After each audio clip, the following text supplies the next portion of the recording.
Hey, what's happening? I'm Scott. This is Motivated by Mountains, and today we're going to talk about camp shoes and ultralight backpacking. Two things that normally do not go together.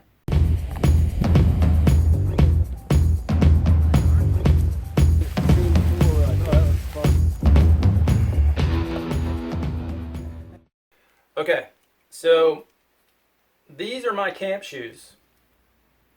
These are bread bags.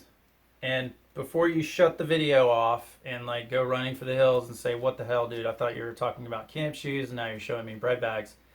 Hear me out because these things work great as camp shoes. So this little guy here, these two bread bags, weighs zero point 0.4 ounces. Obviously, it takes up no weight in my pack. There's a bunch of other uses for these, which I'm going to talk about here in just a second. And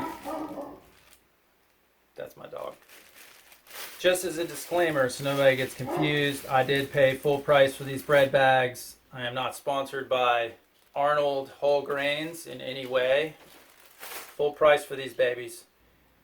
Typically for me, there's a really good chance that my feet are going to be wet. If there's any water crossings, usually I just plow right through with my shoes. If it's later in the day and I know I'm getting close to camp, I'll try and keep my feet dry. But if it's not, then most likely I'm just going to walk right through the water. I don't mind it. My shoes, I wear trail runners, I wear ultras, and the water drains out fast. And within a mile or so, I've usually pressed all the water out and I'm good to go. And it doesn't bother me. I don't get blisters. So there's a really good chance when I get to camp that my shoes are going to be wet. One of the most important things you need to do at the end of the day is you need to air your feet out. That's super important, especially if they've been wet all day. So I make sure to take time either before or after I have these bread bags on my feet, like when I'm going to sleep or whatever. I make sure that I let my feet dry and air out really well. First thing when I get to camp, I pull my shoes off, take my wet socks off, and I let my feet air out for a good couple of minutes, maybe longer, depending on the situation. Then I put my dry socks, my sleep socks on, and then I slide the bread bags up over those dry socks, which keeps them dry. And then I just slide the bread bags inside of my shoes. And I usually leave my shoes laced up a little bit loose as I'm moving around camp and doing my camp chores. That way my feet can kind of stretch out and kind of relax. It doesn't feel like it kind of feels like a different shoe, you know? It doesn't feel like the shoe I've been hiking in all day. That way my feet can kind of recover and it's great. Really feels good having a dry sock, a clean sock on your feet. Now, bread bags are also multi-purpose. You can use these for a lot of things. You can use them to collect trash on the side of the trail if there's something that you don't really want to touch. I'm a big fan of picking up trash.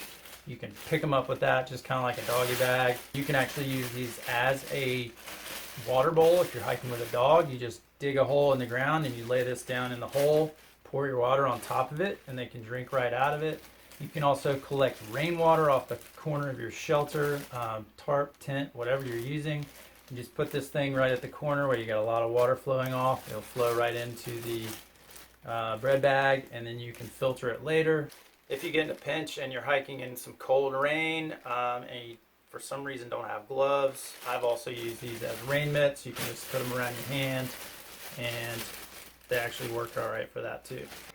I'm just curious. I want to know what you guys think about this. Do you think that camp shoes and ultralight backpacking should never be in the same sentence? Do you think it's just crazy?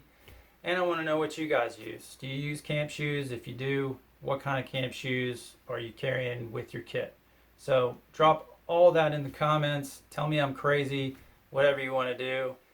I should also say I got a bunch of cool stuff coming out next week, some stuff that I'm super excited about, so make sure and check that out. And yeah, that is it. If you like the video, hit the like button. If you haven't subscribed to the channel, please do so. If you want to follow along on Instagram, you can do that as well, at Motivated by Mountains. So until next time, I'm Scott. This is Motivated by Mountains. See you later. Some people try to avoid wet feet. Oh, yeah. Chilly. Chilly for February.